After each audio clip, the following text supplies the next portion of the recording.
খবর 24 সাথে আপনাকে স্বাগত।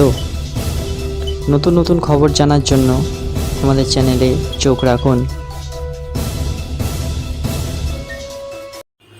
নমস্কার দর্শক বন্ধুরা, স্বাগত আমাদের এই চ্যানেলে। ভোটে হেরে নির্বাচনের ফলকে চ্যালেঞ্জ করে কলকাতা হাইকোর্টের দ্বারস্থ হয়েছিলেন বিজেপির হিরণ চট্টোপাধ্যায়। শুক্রবার হিরণের ইলেকশনের পিটিশনের ভিত্তিতে শুনানি ছিল বিচারপতি বিভাস পট্টনায়কের বেঞ্চে। সব পক্ষকে নোটিশ ইস্যু করার নির্দেশ দিল আদালত। হিরণের দায়ের করা পিটিশনের প্রেক্ষিতে হাইকোর্টের নির্দেশ, ঘাটাল লোকসভা কেন্দ্রের সব ভোট কেন্দ্রের CCTV footage, DDR, EVM, ballot, office note, নির্বাচনী কাগজপত্র সংরক্ষণ করে রাখতে হবে। নির্বাচন কমিশন সমস্ত সংরক্ষণের কাজ করবে।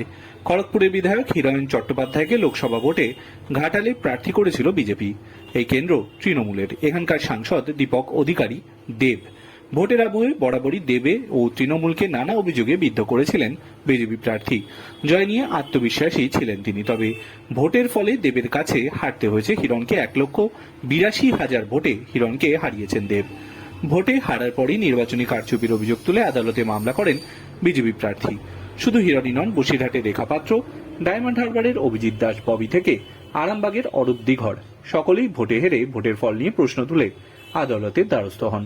সম্প্রতি রেখা পাত্রের পিটিশনের শুনানি হয় বিচারপতি কৃষ্ণা রাওয়ের বেঞ্চে।